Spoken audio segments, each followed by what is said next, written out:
Pensemos, por ejemplo, en el caso de una pequeña empresa de moda en Accra, Ghana, que debía pagar tarifas altísimas para alojar su tienda virtual en servidores extranjeros, o en un proyecto educativo en Madagascar, que dependía de plataformas estadounidenses para compartir materiales en lengua malgache. Incluso una simple videollamada entre Kinshasa y El Cairo podía implicar que los datos viajaran hasta Frankfurt o Nueva York, antes de regresar a África, con todos los retrasos, costes y riesgos de privacidad que ello implicaba. Durante décadas, la narrativa dominante fue que Internet era una red universal sin dueños ni fronteras, una utopía digital donde el conocimiento, la cultura y la economía fluirían libremente entre todos los pueblos.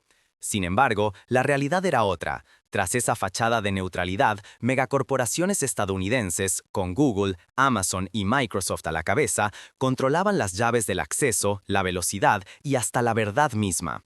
Lo que se presentaba como bien común estaba, en realidad, gobernado por intereses centralizados en California, lejos de las realidades y necesidades africanas. Mientras el planeta seguía su rutina digital, revisando titulares, correos y cotizaciones bursátiles como si nada hubiera cambiado, algo extraordinario sucedió, lejos de los reflectores de Silicon Valley. En el corazón de África, una decisión silenciosa sacudió los cimientos del siglo XXI. 1.400 millones de personas, es decir, casi una quinta parte de la humanidad, dieron un paso monumental al desconectarse del dominio de Google y Silicon Valley, para ingresar a un Internet soberano, diseñado a su medida y controlado desde casa. Este acto, sin precedentes, no fue anunciado con fanfarrias ni comunicados de prensa espectaculares, pero su impacto ya se siente en todos los rincones del planeta.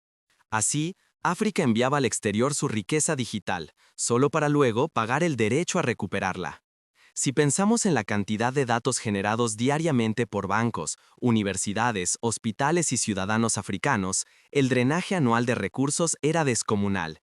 Miles de millones de dólares que podrían haberse invertido en innovación tecnológica, educación o salud dentro del continente.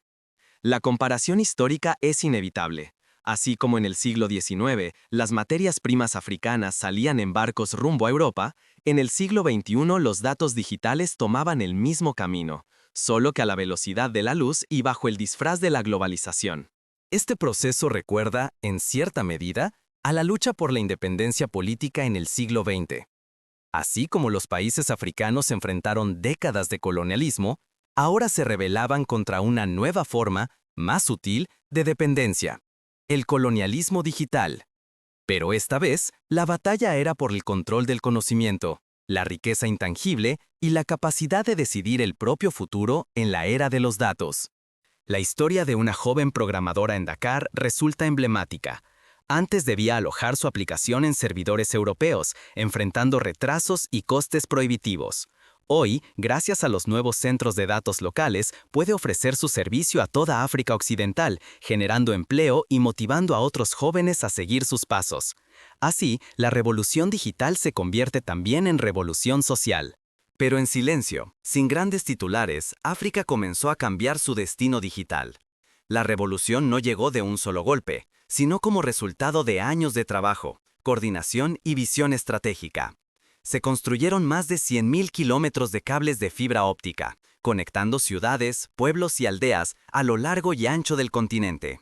Se levantaron 47 centros de datos de última generación, capaces de almacenar, procesar y proteger la información local.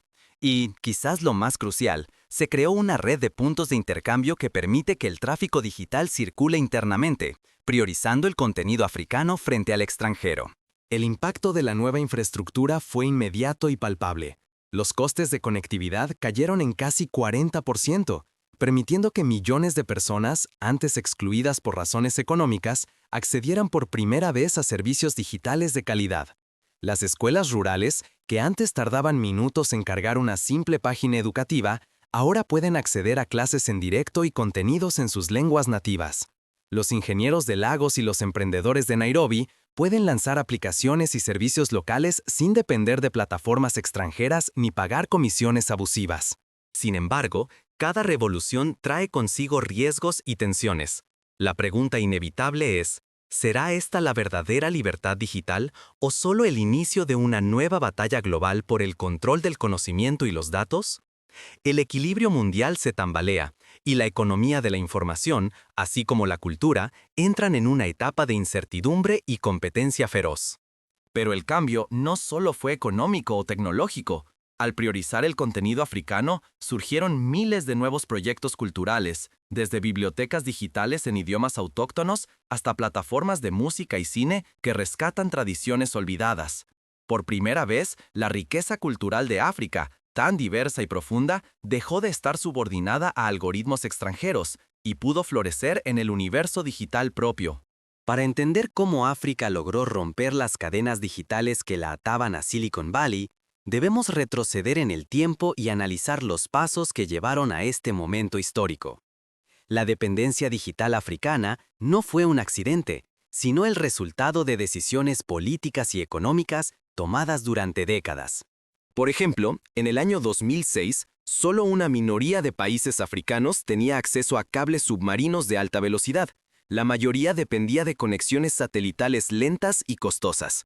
El correo electrónico enviado de Lagos a Nairobi podía recorrer más de 20.000 kilómetros, cruzando el Atlántico y el continente americano antes de regresar a África.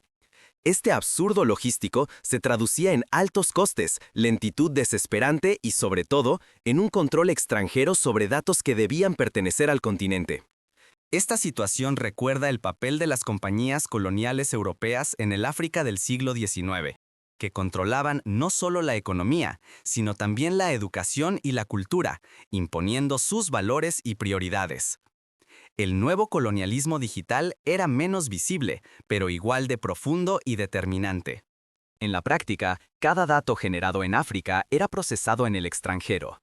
Las grandes empresas tecnológicas como Google, Amazon y Microsoft no solo ofrecían acceso a la red, dictaban la velocidad de conexión, el alcance de los servicios y hasta la versión de la verdad que llegaba a los usuarios africanos.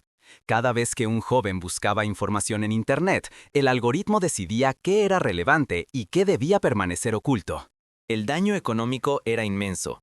Según estimaciones del Banco Mundial, África subsahariana gastaba más de 15.000 millones de dólares anuales en servicios digitales externos, dinero que fluía hacia Europa y Estados Unidos, en lugar de fortalecer la innovación local. En términos prácticos, esto significaba menos recursos para formar ingenieros, menos fondos para financiar startups africanas y un freno constante a la creación de empleo en el sector tecnológico. La creación del intercambio continental africano de Internet fue el hito definitivo, una infraestructura a escala continental que conecta, almacena y protege los datos africanos dentro de sus propias fronteras. Este proyecto, coordinado por la Unión Africana, y financiado en parte por bancos regionales y fondos soberanos, permitió que el tráfico digital africano dejara de depender de servidores extranjeros y circulara, por fin, de forma local y segura. Pero entonces surgió una nueva generación de líderes, tecnólogos y activistas africanos, decididos a cambiar esta realidad.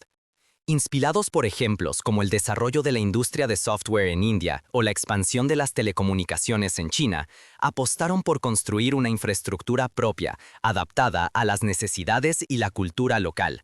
No se trató de copiar modelos extranjeros, sino de crear soluciones originales, desde plataformas de pagos móviles hasta redes sociales en idiomas africanos. Las consecuencias fueron inmediatas y profundas. En menos de una semana, más de 200 millones de africanos migraron al nuevo Internet soberano. Las grandes empresas tecnológicas occidentales, acostumbradas a dominar el tráfico y los datos africanos, vieron desaparecer de la noche a la mañana su acceso a un mercado joven y en expansión. Google y Amazon perdieron ingresos publicitarios, datos estratégicos y presencia en una región clave para el futuro digital global. Washington y Bruselas reaccionaron con rapidez. En reuniones de emergencia, funcionarios y diplomáticos debatieron estrategias para recuperar influencia. Las agencias de inteligencia, privadas del acceso a los servidores africanos, vieron mermada su capacidad de vigilancia y monitoreo. Más allá de la economía, el movimiento africano se percibió como una amenaza geopolítica. Y si otras regiones, como América Latina, el sudeste asiático o Medio Oriente, decidían seguir el mismo camino hacia la soberanía digital. Los gobiernos de América Latina y Asia observaron con atención. Algunos recordaron la experiencia de Rusia y China, que ya habían creado sus propias versiones de Internet parcialmente cerradas. Pero el caso africano era distinto.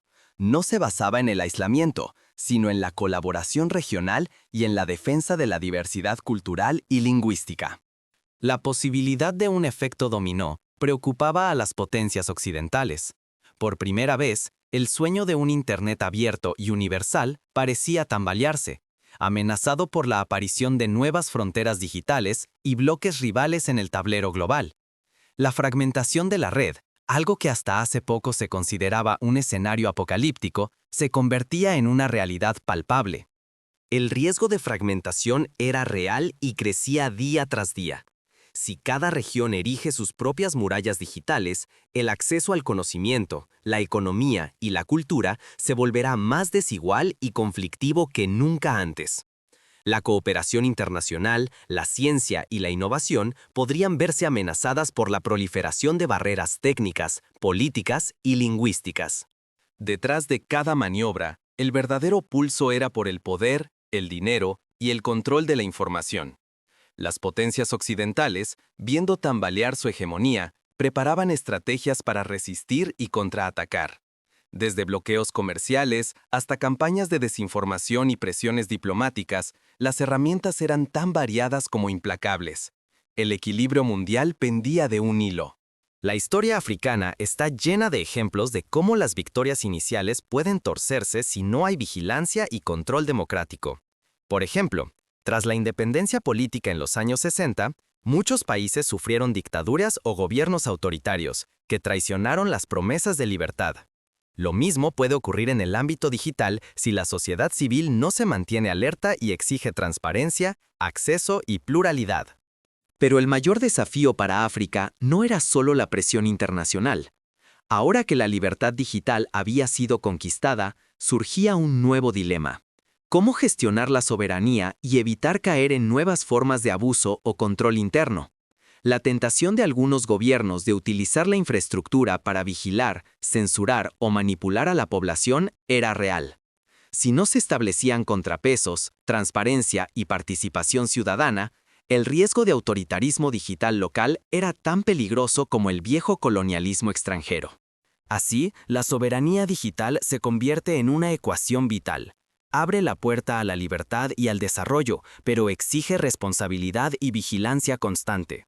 Sin transparencia, el sueño de autonomía puede deformarse en prácticas represivas o monopolios internos. Un mal manejo del control informativo puede transformar la promesa de renacimiento en una pesadilla de vigilancia y represión. Para evitar estos peligros, es esencial aprender de experiencias internacionales. En Estonia, por ejemplo, el desarrollo de una identidad digital ciudadana se basó en la protección de derechos individuales y en el acceso igualitario a la información. En contraste, el modelo chino priorizó el control estatal sobre la libertad individual, con consecuencias ambiguas para la innovación y la creatividad. África tiene la oportunidad de inventar un modelo propio, combinando la protección de la soberanía con los valores democráticos y la diversidad cultural. Para lograrlo, es necesario fortalecer las instituciones, fomentar la educación digital y crear mecanismos de rendición de cuentas. La participación activa de la sociedad civil, las organizaciones de derechos humanos y los medios independientes será fundamental para evitar los errores del pasado. Los beneficios inmediatos de la revolución digital africana son inmensos. Por primera vez, cerca de 50.000 millones de dólares anuales dejan de salir del continente y permanecen en suelo africano, financiando proyectos de innovación, educación y desarrollo social. El costo de acceso a Internet ha caído en promedio un 40%, permitiendo que millones de ciudadanos se conecten y generando oportunidades laborales inéditas, desde ingenieros de datos hasta emprendedores digitales en pueblos remotos. En el ámbito educativo, la nueva infraestructura permite que escuelas y universidades accedan a recursos en sus propias lenguas, rompiendo siglos de marginación cultural. El contenido local cobra fuerza, reforzando identidades y permitiendo que la diversidad africana florezca en el universo digital. Iniciativas como la digitalización de bibliotecas tradicionales o la creación de plataformas de e-learning en idiomas autóctonos muestran el potencial transformador de la soberanía digital. En el ámbito político, la soberanía digital significa que ningún gobierno africano puede ser desconectado desde una oficina en Washington, Londres o Pekín. Las presiones externas se debilitan cuando las llaves del acceso digital están en manos locales. Por primera vez, la estabilidad de las democracias africanas ya no depende de decisiones tomadas fuera del continente. Esto abre la puerta a nuevas formas de participación, transparencia y rendición de cuentas.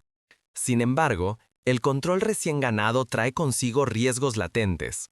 El peligro es que los viejos patrones de control se repliquen con rostro local y argumentos de seguridad nacional. Si no hay contrapesos ni transparencia, la censura digital podría adquirir un marcado acento africano.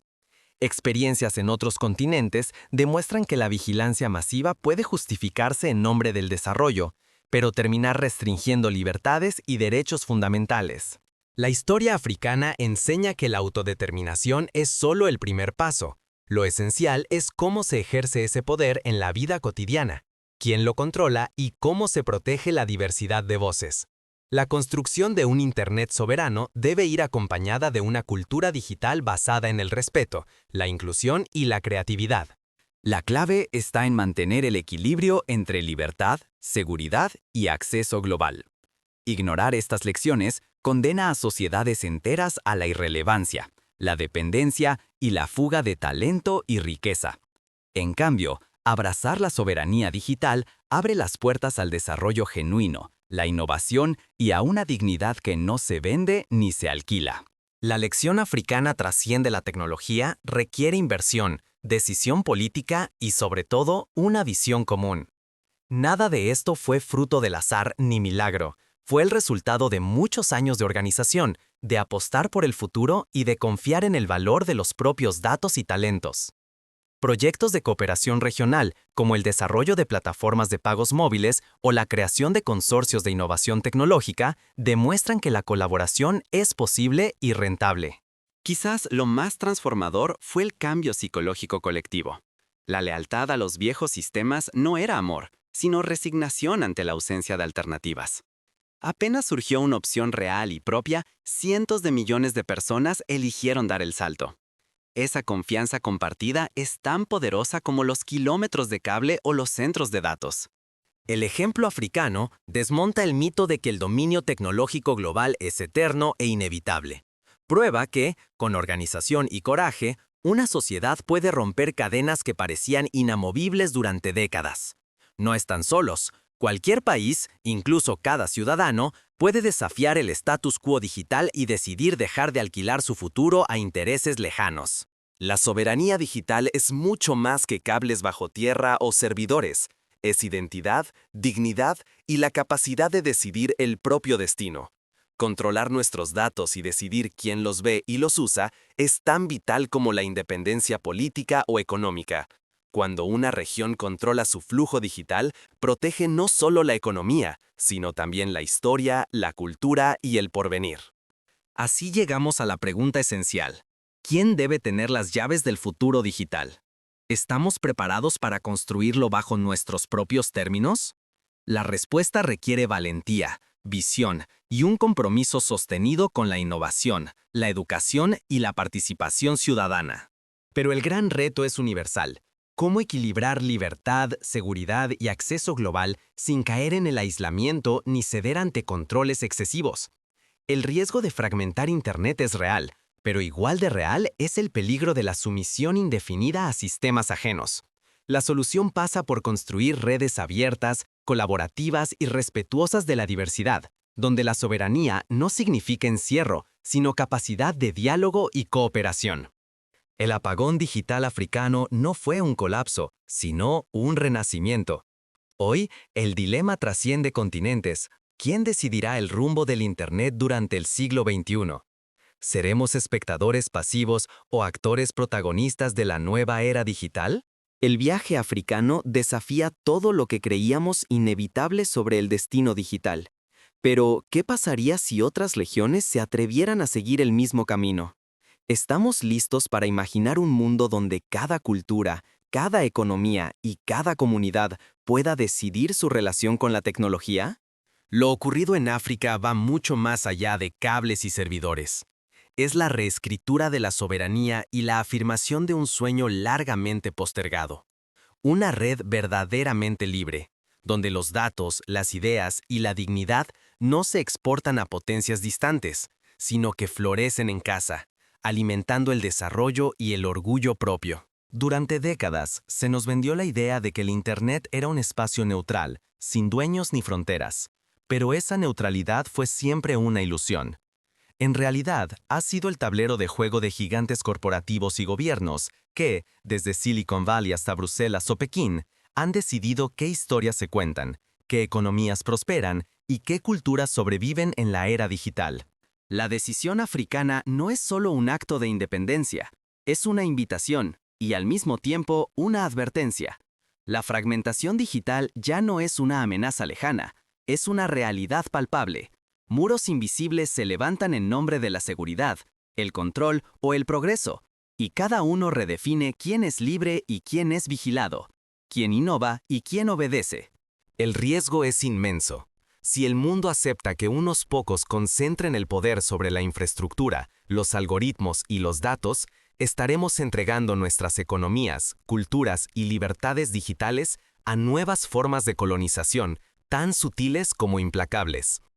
Pero si elegimos caminos propios y defendemos la diversidad y la autonomía tecnológica, podemos abrir las puertas a una era de cooperación, riqueza compartida y dignidad recuperada.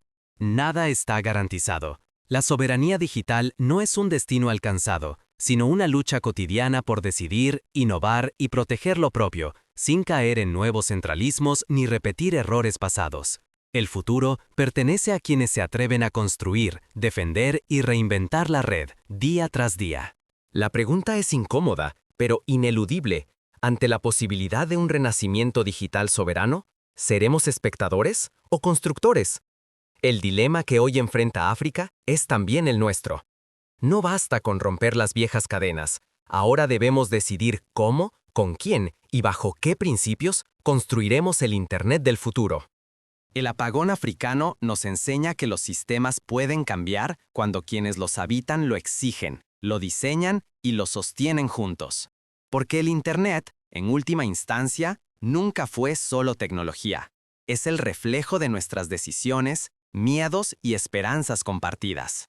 Ahora el mundo observa. ¿Será África el faro de una libertad digital renovada o apenas el comienzo de una era de redes cerradas y controladas? La respuesta depende de nosotros, de cómo respondamos a este llamado urgente. ¿Estamos listos para construir un Internet donde la dignidad, la libertad y la diversidad sean los pilares de la nueva era digital?